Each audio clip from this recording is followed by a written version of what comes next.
Hi everyone. Wanted to check on domestic visa renewal process? So here we go. I have created this video especially for those people who were eagerly waiting for the domestic visa renewal process.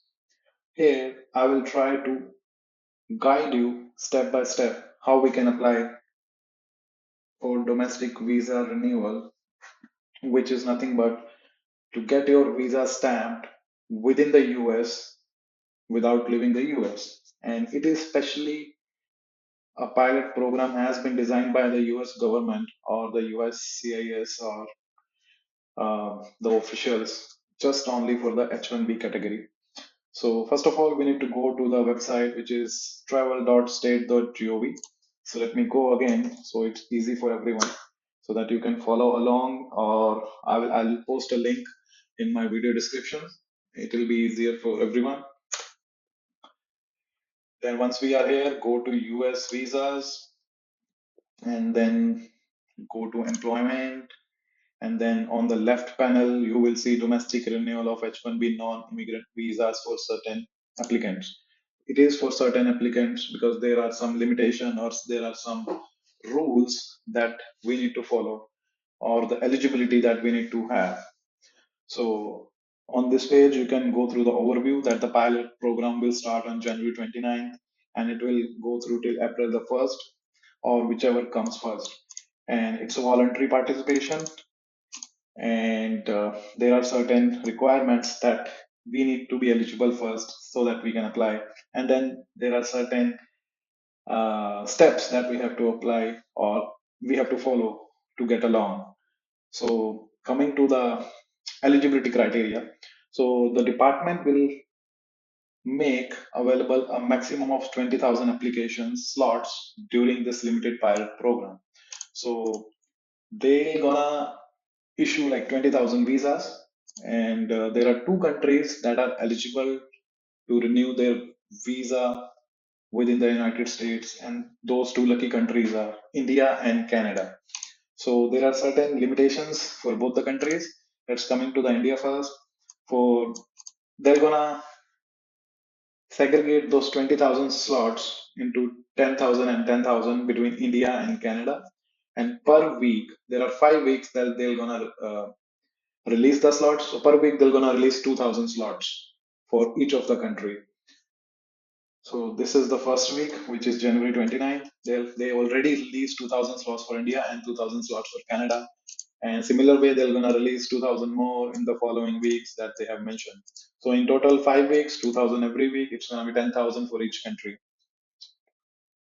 And they already released 2,000 today. I already filed my visa, and by 10 p.m. CST on January 29, there were around 1,300 slots still left out of 2,000. It is just because the people are not aware of the steps needs to be followed. So I will try to help you guys as much as I can. So this is the first step, eligibility criteria. Are you eligible or not? So just click onto that link and follow along to the screen, and then they're gonna have some information. You can skip it, just press next. And then the nature of the question is, I want to assess whether I qualify for the H1B domestic renewal pilot program. Yes, click next. And then you can skip this as well, click next. Are you applying to renew H1B visa? Yes. In which country was your prior H1B visa issued? Whether it was Canada or India, you need to select accordingly. If you choose other, then it will say you are not eligible. So let's apply as India. And then there are certain categories or certain dates that we have to follow along. If you were being issued a H1B visa in India between these dates in India, then only you are eligible. The dates are February 1st, 2021 till September 30th, 2021. So my visa was issued in the month of September 2021. When I was in India, it was my first time stamping that they have done. So that made me eligible. And then click on to the next. Are you most recently admitted to the United States in H1B status? Yes. Your status should be H1B. Are you currently maintaining your H1B status? Yes, I am. Do you have a passport valid for travel to the US, which is valid for at least 6 months beyond the visa application date? So suppose if you are applying today, then your passport should have a validity of 6 months and beyond with a blank pages. Has the period of your authorization admission in the H1B status expired? You should say no. So you should say no because you are currently maintaining your I-797 and I-94. Then do you intend to re-enter the US in H1B status after a temporary period abroad? Yes, you should say yes because you're gonna leave US, you want to re-enter, so that's what it means. And then is there a reciprocity fee applicable? For Indian and Canadian citizen, it is not applicable. So it would be no. And then has your passport, visa stamp has a connotation called as clearance received. So if that is the case, then you are not eligible. So you should say no here so that it becomes, it tells you that you are eligible to apply. If moving to the next question, do you currently reside or live in the United States? You should say yes. And then next, have you ever been denied a visa under 221G? You should say no. Next, and requirement for a waiver of in-person interview that says some visa ineligibilities, then you should say no. National eligibility for visa waiver, you should say no. And then you need to just agree it. So basically, I want to tell you one more thing here. So this is just a question and answer, and these responses won't make any difference to your eligibility criteria. These are just for a Google form or a kind of like a survey or a choice or a question and answer. So you can say agree, do not agree, yes or no, does not make any difference to that. So don't be afraid of it and then press next. And then they will give you the next steps information for Canada and the India. This is the step one to apply for a DS 160. We are on our DS 160 page. In the location section, you need to select US domestic because this makes you eligible to apply within the US. And then you need to enter the captcha. Let me try to read it. And then you can start application. But before that, there is one mandatory thing that you need to upload the photo with DS 160. Earlier, this was not the requirement, but this is the requirement now that you need to upload your uh, digital photo with along with the DS160, which has the standards according to the requirement. So there is a standard guide. If you click onto that, the photo requirements. So this one has each and everything listed already. And then retrieve an application. I'm retrieving an application, but you can start an application. It is the same thing because I already have a dummy application submitted. To quickly go through that,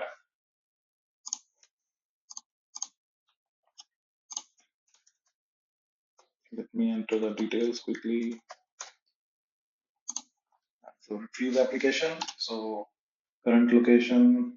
So okay, let me go to the page one. So once you start the application, this page will be the second page. First page would be the security question or something like that. So you need to fill that out and go here. And then you need to give your surname. You need to give your first name. Full name does not apply. Have you used any other name? You fill accordingly.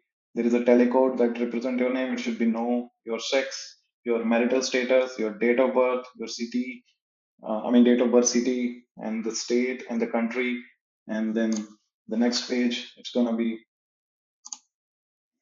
your personal information, where you have born, country of origin, have you held any other nationality, were you a permanent resident of any other country. National identification number does not apply. You can provide your social security number. US taxpayer ID should be does not apply. And then the travel information that they need. Purpose of the trip to the US because you are H1B category, so select H and then specify H1B category. Then your latest petition number that you are holding on your I-797. On top, you can have that number ready. There is an example, it will be like a 13 digit number, starting with first three characters and then 10 numbers. And then, have you made any specific travel plans? For me, I answered no, but still, you have to give that intended date of travel, then when you will be leaving and then when you will be coming back. So it's kind of like when you are coming back, you need to put that date. and then your intended length of stay. So how many months or years you are gonna stay. So I would suggest whatever is your leftover period for that your I-797, you can put that, and then where you're gonna stay in the US, your address, home address, apartment address, you can provide, and who is paying? Self US petitioner. So I would say you should say self because you are only paying for that, or maybe in your case your employer is paying, so you can just say petitioner. Accordingly, you can answer. So any other person is traveling with you? I said no, but you can mention yes and give their information. Like if your spouse is traveling, so you need to give her name and with the relationship. If your child is traveling, you need to give their name and their relationship with you. And then, have you ever been to the US? Coming to the next page, which is previous US travel information. So, whenever you have entered the United States, how many times? Like in last 1 year, you have entered twice, and you have left twice. So, you need to give all those details. For my case, I have entered in 2021, but I never left.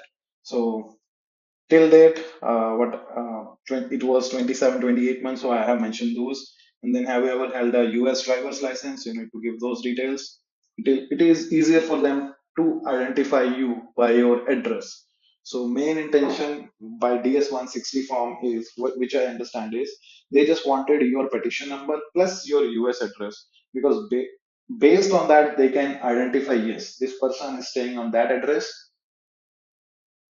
within the US and it has the eligible petition. And that person is having an eligible petition for the H1B. So this is their whole purpose with the DS 160. And then they will ask other details. Have you ever been issued a US visa? Yes. When was the visa issued? What was the visa number? Are you applying for the same type of visa? Yes. Are you applying in the same country? It should be no, because earlier it was India, now it will be, or Canada, now it will be US. Have you been 10 printed? 10 printed means here so you have given your all the 10 fingers to the biometrics during the VAC appointment. Yes. Then has your US visa ever been lost or stolen? You should say no. Ever been cancelled or revoked? No. Have you ever been refused? No. Have you ever filed an immigration petition? So based on your current status, if you are having I-4 485 filed, then you can say yes. If not, then you can say no. Then you can go to the next page, like your home address, you need to provide it correctly because this is the most important thing. And your mailing address, your primary phone number. Have you ever had any last other phone numbers? Then you can provide your India number, your US number, whatever you are using. And then secondary phone number, work phone number, if applicable, you can. And then your email address, or in the last 5 years, if you have ever used other email, you need to give your company email and everything. It is easier for them to trace you or identify you by your email address. So I would suggest to give as much as information you can give, and then your social media, Facebook, Instagram, or any other social media presence you can give. And then, do you wish to provide information about your any other website? I choose to say no, so I said no. And then the next page is your passport information. What type of passport, like regular, official, diplomatic, and passport number, which country issued, where it was issued, what was the issuance date, expiration date, and have you ever lost. And then next page would be your US contact. Any friends information you can just give their name and then their uh, US address. Or maybe you can give the spouse as well because there is an option of spouse as well. So, and their email address. And then your family information. Next page is your family information, like your father's name, surname, given name, date of birth. Is your father in the US? Same with the mother's information, her name, her date of birth. Is she is in US? And then your immediate members. So if your spouse is there in US, then definitely you need to provide that information, her name, surname, relationship to you, and then you need to provide your kids information. If your kids are staying with you in the US, each and every kid's information you need to provide. And then moving to the next page, it will ask again the spouse detail, date of birth, nationality, address, and then your work related information, primary occupation as other, and then you need to mention your LCA post, plus your employer detail, employer address, start date, monthly income, and most important, your job duties. And in the next section, it will be your previous employer if you had any, and whatever the supervisor name, starting and end date, plus the job duties, plus your higher education. name of the institution, address, course, when you started and when you ended, and then are you part of a clan or a tribe, and then languages that you know, and then all these answers are related to criminal or the terrorism activity, which is your security and the background. So you should say no to all. So there are 4 to 5 pages where you will be marking all of them as no. Now coming to the most important step, which is to book your appointment, where everyone was confused. So somehow I got the information. So we need to go to your ustraveldocs.com, apply for a US visa. For Canada, people can go to C and go for the Canada. And for people from the Indian nationality, can go to India. And a non-immigrant visa, and then go to login page. Now coming to the most important part, which is to book an appointment. We need to go to ustraveldocs.com, and then based on your alphabet, like C is for Canada, I is for India, we are going by the India. And then non-immigrant visa, you can cancel it. Login, you need to log in with the username. To log in with the details, it will ask your security questions. So these are the same one that you have created using your initial thing. And then I'm just trying to create a new application again. So yeah, so once you have those details, so it will start from here, then which country you are applying from, then your first name, your last name, and then your country of birth, then your gender, your phone number. I have provided India and United States both, then your email, your mailing address. It has to be the within the US, United States. Then your passport detail, passport issuance date, where it was issued, expiration date, birth date, and then nationality. And then go to the next page, which is visa options. So here, non-immigrant, and this is the most important part. Embassy, it will show every Indian embassy, but you need to choose the Washington DC one. This is the most important part. So once you choose the Washington DC, then you need to choose the post visa category, which is domestic renewal, and automatically these things would be there. And then you need to choose that H1B renewal. Click on to the next, and then you need to post that DS-160 confirmation number, so which we already filled, and then your petitioner name, petition receipt number. So it's gonna be 13 digits. So after that step, this will say the calendar, UFC post. You need to choose Washington DC, and you need to select the date. So currently, see, these many appointments are available for 2nd February, 5th February, 6th February. We have so many.